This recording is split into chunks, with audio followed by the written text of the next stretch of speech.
everybody, my name is Davis and welcome back to our video, and today we're here for another severe weather breakdown. Now we've got a lot of stuff to talk about today, including some major weather pattern changes coming, a huge snowstorm, a huge thunderstorm, and more. So let's go ahead and get right into it, starting off with the SPC outlooks. Today we have no risks of severe weather, tomorrow no risks. It's once we get into Saturday here that we have our marginal risk of severe weather here for pretty much all of Florida except for the Panhandle area. Okay, this could bring some damaging winds, large hail, maybe a tornado or two, and flooding rains to Florida, okay? So we'll keep an eye out on this. We could be looking at a little bit of a severe threat on Sunday, but we have not gotten a risk issued yet, so I will not talk too much on that. Let's go ahead and take a look at the snowfall over the next 24 hours or so, because it's looking pretty interesting, actually, okay? Sorry, I guess this is about 23 hours, alright? So at 4 p.m. tomorrow, Central Standard Time, this is what you could be looking at in terms of snow on the ground, okay? Or at least new snow on the ground, alright? We've got a lot of snow in Texas, Oklahoma, Kansas, Colorado, New Mexico, okay? This is going to be from a storm here that is producing some heavier snowfall right now, actually. Okay, some isolated areas and portions of Texas, Oklahoma, and New Mexico could get up to that, quarter of a foot to half a foot range. Okay, there's several readings over 3 inches here, so we could be looking at a decent amount of snow for this area, so keep an eye out on that. This also extends all the way into Nebraska here, okay, but the main snow and where we have all of our winter storm warnings and winter weather advisories is centered around this area down here, okay? So look out for that. Climate Prediction Center, 6 to 10 day temperature outlook. This is for December 20th to December 24th. This is your Christmas Eve forecast here. We have a huge area and portions of the upper western Midwest as well as the Great Plains that has an 80 to 90% chance to see above average temperatures in the darkest shade of red there. That is insane, okay? This thing is really big and it is not really weaken at all. And it's not expected to weaken at all. As you can see here, I mean, all the way to Christmas Eve, we could be looking at extremely above average temperatures still for the Great Plains, so it's not showing any signs of weakening. And once again, the big deal with this thing is it expands pretty much over the entirety of the country. Now, not the whole country is going to be above above average, but a lot of it is going to be a little warmer than usual, okay? So keep an eye out for that. 6 to 10 day precipitation outlook here. This has also got some pretty crazy stuff on it. We have a 60 to 70% chance to see above average precipitation down here in the southwest from the 20th to the 24th, as we are going to see a low pressure system enter into the west coast here, bringing some heavy rainfall and snowfall, so look out for that. And then we have an area here centered around mainly the Ohio Valley and the Finger Lakes region that has a 50 to 60% chance to see below average precipitation from the 20th to the 24th, so look out for that. Drought conditions are likely to worsen in this area, alright? We got a new drought monitor update today. It's getting pretty bad out here, so I'll keep you guys posted. 8 to 14 day outlooks, 8 to 14 day temperature outlook. We're still going to have that heat dome all the way from the 22nd to the 28th here, now centered around the upper Midwest, okay, that has an 80 to 90% chance to see above average temperatures, and nowhere in the country is expected to be below average temperature wise. Pretty much the entirety of the country is expected to be above average, except for central and southern Florida where it's likely to be near normal. 8 to 14 day precipitation outlook here, okay, we have an area in portions of the southwestern United States that has a 50 to 60% chance to see above average precipitation, as we will have that low pressure system enter into California and kind of bring some rain to this whole area here, so look out for that. Speaking of rain, let's go and move on to the excessive rainfall outlook here, where today we have a marginal risk of flash flooding across portions of Texas and Oklahoma here. This extends all the way from Midland all the way back up into almost Lawton, Oklahoma, so look out for that. Tomorrow we have another marginal risk of flash flooding here, this time centered around mainly Texas and Louisiana as well as southeast Oklahoma, so look out for that, alright? Shreveport, DFW, Tyler, Austin, Houston, that whole area. And then Saturday, we actually have a slight risk of flash flooding here in portions of Florida, Georgia, and southeastern Alabama, alright, as this big storm will move through. Flooding rains is really going to be the main concern, actually, besides tornadoes and damaging winds, okay? So we'll keep an eye out on that.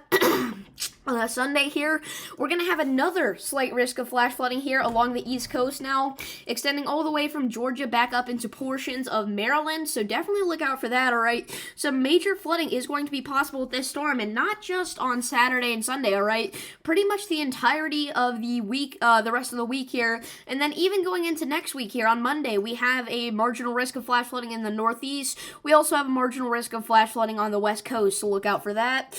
Watches, warnings, and advisories currently, okay? We have purples in the winter weather advisories there, and portions of Texas, Oklahoma, and Kansas. Pinks are winter storm warnings, and portions of Texas, Oklahoma, and New Mexico. The light green color there in portions of Florida, Georgia, and Alabama are hydrologic outlooks, okay? As we are going to see all that rainfall, that's what those are all about, so definitely look out for that, okay? And then other than that, I mean, we don't have too much activity going on at the moment. We do have a flood advisory in Texas, so look out for that. Next, let's go ahead and take a look at the wind gusts that you could be looking at with this storm, because it's going to get pretty crazy, okay?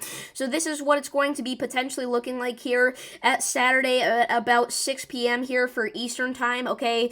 Just off the coast of Florida, we're going to be looking at a lot of these areas having sustained winds over 35 miles per hour, gusts potentially in that 40 to 50, maybe even isolated bits higher than that range, okay? So definitely look out for that.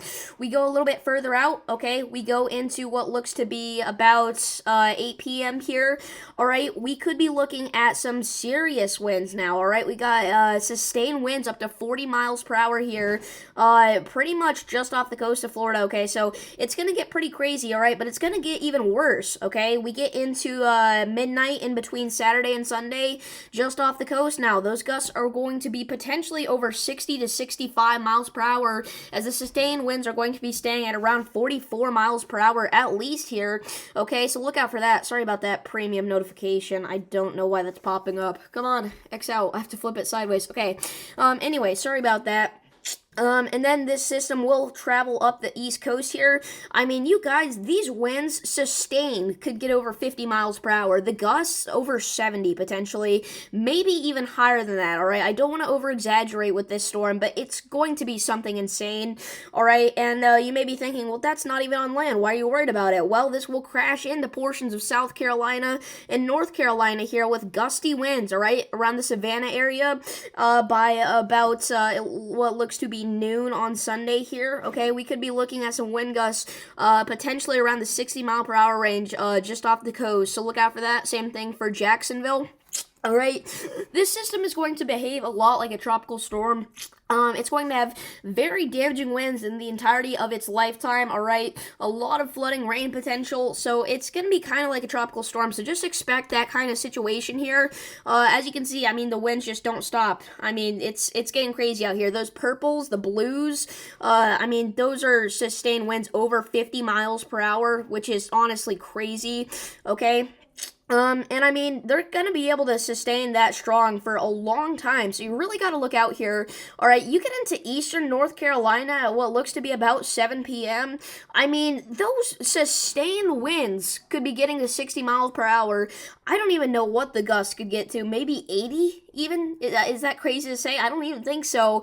And then, I mean, just off the coast, the sustained winds are getting even higher, so this is going to be a windy system, alright, and it's gonna travel up the entirety of the East Coast. I mean, this is gonna knock a lot of Christmas decorations off, okay? We get into Monday here. That's when it starts impacting areas like Long Island, eastern Massachusetts, okay? It's gonna get wild out here, all right? Now, luckily, the worst of these winds will likely stay out to sea here, but we're still gonna get some pretty crazy wind action, all right? The Cape Cod area could get over 40 mile per hour sustained winds, gusts over 60, so it's gonna get bad, all right? And I mean, I really can't say that enough. You need to be very careful if you are on the East Coast in the upcoming days. Finally, let's go ahead and take a look at the GFS model runs here, okay?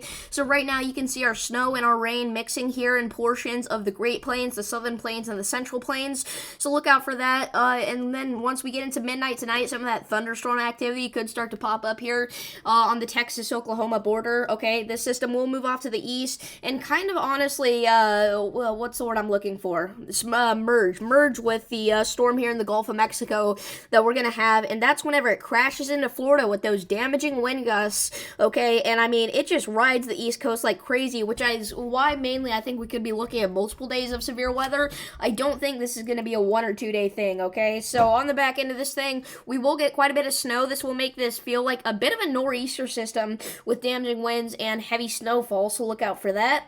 It's around this time that our low pressure system starts to move into the west coast here, bringing heavy snow and some thunderstorm activity to California, then to Arizona, Utah, Nevada, Colorado, New Mexico, and then another big storm pops up here in between Texas and Louisiana around the 23rd, maybe Christmas Eve here. And then we get into Christmas time, and this is what you could be looking at, all right? We've got a big rain system here stretching all the way from Florida, the Florida Panhandle, back up into the Canada-U.S. border, right? This is going to be a huge system with snow on the back end of this thing, all right? Now, unfortunately, this will not create a white Christmas opportunity for a lot of people because this rain's going to be mixing with that snow, meaning that accumulation is not going to be a big thing. So if you're hoping for a white Christmas, unfortunately, it's not looking like it's going to happen for too many areas, okay? We have this thunderstorm here surging into the Dixie Alley just after Christmas, all right? So we could be looking at some Christmas severe weather. More storms will ride along the East Coast, it's looking like, but it's kind of hard to forecast out after that, and the GFS doesn't really do it too well, so we're going to stop there.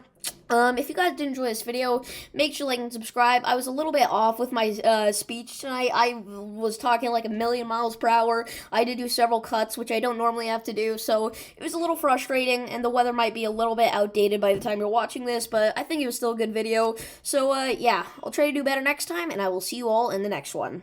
Peace.